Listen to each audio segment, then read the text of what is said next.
Hello students, இன்னைக்கு CPSC class 10 area related to circles ஓட previous year question பார்க்கலாம். First question பாருங்க. A car has two wipers which do not overlap. Each wiper has a blade of length 25 cm. Sweeping through an angle of 115 degree, find the total area cleaned at each sweep of the blade. இப்போ இந்த இடத்துல பார்த்தீங்கன்னா காரில் வந்து 2 vipers இருக்கும், நமக்கு தெரியும் இல்லையா? அந்த 2 வைப்பர்ஸும் ஓவர்லாப் ஆகக்கூடாது அப்படின்னு சொல்லியிருக்காங்க. அப்படின்னா என்ன? ஒரு வைப்பர் இன்னொரு வைப்பரோட போயிட்டு மேலே இன்டர்செக்ட் ஆகிற மாதிரியும் கட் ஆகிற மாதிரியும் இருக்கக்கூடாது. புரியுதுங்களா? 2 வைப்பரும் ஓவர்லாப் ஆகக்கூடாது அப்படின்னு சொல்லியிருக்காங்க. இதில் பாருங்கள், each wiper has a blade of length 25 centimetre. அப்போது ஒரு வைப்பரோட பிளேட் லென்த் மட்டும் என்னது 25 சென்டிமீட்டர்னு கொடுத்துருக்காங்க. அதோட ஆங்கிள் வந்து 115 கொடுத்துருக்காங்க. ஃபைண்ட் த டோட்டல் ஏரியாவை நம்ம கண்டுபிடிக்கணும். Each sweep of the total area each sweep of the blade. அப்போ 2 பிளேடு இருக்கு இல்லையா? அந்த 2 பிளேடு க்ளீன் பண்ணுற ஏரியாவை தான் நம்ம என்ன பண்ணோம், கண்டுபிடிக்கணும். சரிங்களா? அப்போ டோட்டல் ஏரியா சொல்லும்போது நம்ம இந்த இடத்துல என்ன பண்ணோம், ஏரியா ஆஃப் செக்டாரோட ஃபார்முலா யூஸ் பண்ணணும். சரிங்களா? ஏரியா ஆஃப் செக்டாரோட ஃபார்முலா என்ன? θ/360 இன்ட்டு πr ஸ்கொயர். ஓகேவா? இப்போ இந்த இடத்துல ரேடியஸ் தான் length of the wiper. Length of the wiper என்னது 25 சென்டிமீட்டர். தீட்டா வந்து 115 டிகிரி. ஓகேங்களா? இப்போ இந்த இடத்துல ஏரியா ஈக்குவல் டு நான் 2 போடுறேன்.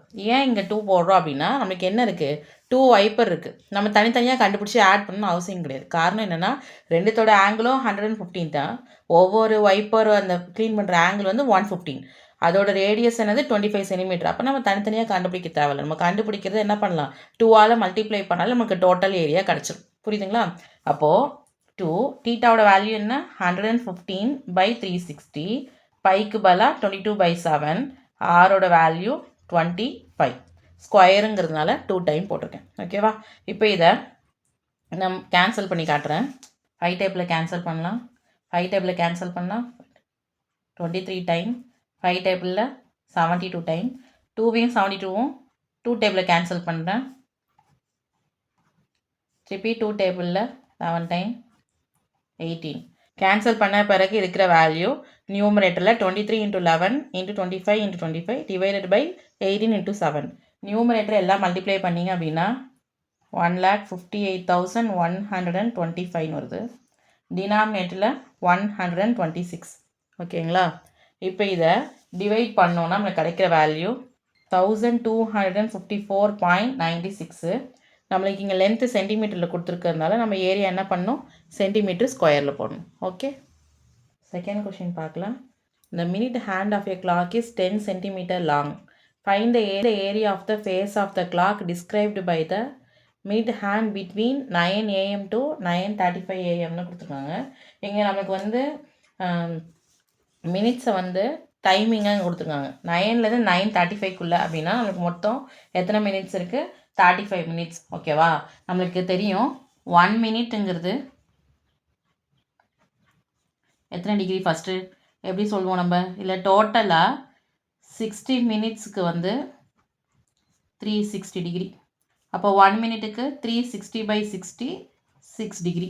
ஓகேவா? இல்லை எத்தனை என்ன மினிட்ஸ் இருக்குது பாருங்கள், 9 to 9:35னா 35 மினிட்ஸ். ஓகேவா? அப்போது மினிட் ஹேண்ட் இன் 35 மினிட்ஸ். அப்போ டிகிரி கண்டுபிடிக்க போகிறோம். 35 × 6 டிகிரி. 35 × 6 210 டிகிரி. சரிங்களா? இப்போ இங்கே 10 சென்டிமீட்டர் லாங்குன்னு கொடுத்துருக்காங்களா? அப்போ 10 சென்டிமீட்டர் லாங் அப்படின்னா அதுதான் நம்மளுக்கு என்னது, ரேடியஸ் 10 சென்டிமீட்டர். ஓகேவா? அப்போ நம்ம ஏரியா ஆஃப் செக்டார் கண்டுபிடிக்கலாம். ஃபார்முலா என்ன, θ/360 இன்ட்டு πr ஸ்கொயர். தீட்டாவோட வேல்யூவை ஃபைண்ட் அவுட் பண்ணியிருக்கோம். தீட்டாவோட வேல்யூ என்ன, 210 degree divided by 360 into 22/7 into 10 into 10. ரைட்டா? ஃபஸ்ட்டு 0 0s கேன்சல் பண்ணிக்கிறேன். 3 டேபிள் அடிக்கிறேன்.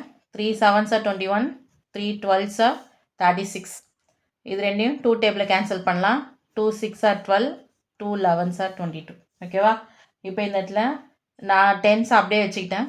6 7s are 42, 7 11s are 77. 77 100 multiply பண்ணிங்கன்னா 7700.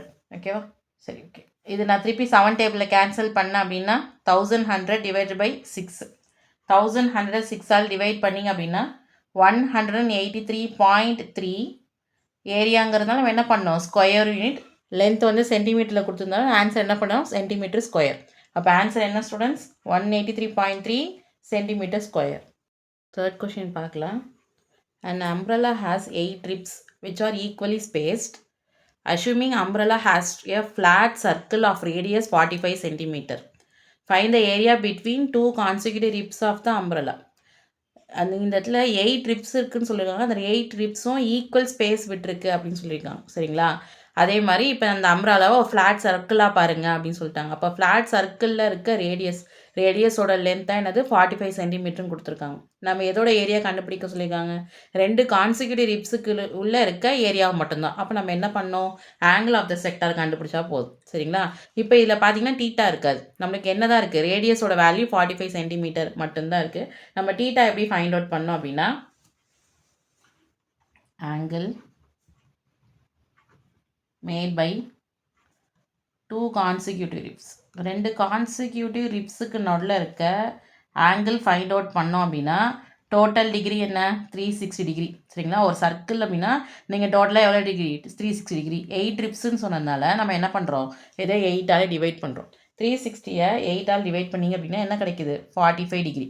இதுதான் நம்மளுக்கு என்னது, ஆங்கிள். சரிங்களா? ஆல்ரெடி என்ன கொடுத்துருக்காங்க, ரேடியஸ் வந்து 45 சென்டிமீட்டர் கொடுத்துருக்காங்க. சரிங்களா? அப்போது ஏரியா ஆஃப் செக்டார் கண்டுபிடிக்கலாம். ஏரியா ஆஃப் செக்டாரோட ஃபார்முலா என்ன, theta by 360 into pi r square. தீட்டாவோட வேல்யூ 45 பை 360 இன்ட்டு 22/7. ஆரோட வேல்யூ 45, ஸ்கொயர்னால 2 டைம்ஸ் எழுதுறோம். சரிங்களா? இப்போ இதை நான் 5 டேபிளில் கேன்சல் பண்ணுறேன். 5 9s are 45. 5 டேபிளில் கேன்சல் பண்ணால் 72. ஓகேவா? அடுத்தது 9 1 is 9, 9 8s are 72. 22வும் 8ஐயும் நான் 2 டேபிளில் கேன்சல் பண்ணுறேன். 11 டைம் 4 டைம். ஓகேவா? அப்போது கேன்சல் பண்ண பிறகு 4 into 7, நியூமரேட்டரில் 11 into 45 into 45. ஓகேவா? அப்போது 11 into 45 into 45 மல்டிப்ளை பண்ணால் நமக்கு கிடைக்கிற வேல்யூ 22275. டினாமினேட்டரில் 28. நீங்கள் இதை டிவைட் பண்ணிங்கன்னா நம்ம கிடைக்கிற ஃபைனல் ஆன்சர் 795.53 சென்டிமீட்டர் ஸ்கொயர். ஓகேவா? ஏரியா ஆஃப் செக்டார் கண்டுபிடிச்சாச்சு. ஓகே, நம்மளுக்கு ஏரியா ஆஃப் செக்டார்னு ஸ்ட்ரெயிட்டாக உங்களுக்கு கொஷின்லாம் இருக்காது. புரியுதுங்களா? இப்போ இந்த இடத்துல எப்படி நம்ம ஏரியா ஆஃப் செக்டார் ஃபார்முலா கண்டுபிடிக்கணும்னா 2 கான்சிக்யூட்டிவ் ரிப்ஸுக்கு நடுவில் இருக்கிற ஏரியா மட்டும் தான் கண்டுபிடிக்க சொல்லியிருக்காங்க. புரியுதுங்களா? அது மாதிரி தான் கண்டுபிடிக்கணும். வேறு எதனா சம் டவுட் இருந்ததுன்னா எனக்கு கமெண்ட் பண்ணுங்கள் ஸ்டூடெண்ட்ஸ். என் வீடியோ பிடிச்சிருந்தா உங்கள் ஃப்ரெண்ட்ஸுக்கு ஷேர் பண்ணுங்கள். Thank you. Welcome to Aarthi Academy. Don't forget to like, share and subscribe for the latest CBSE content.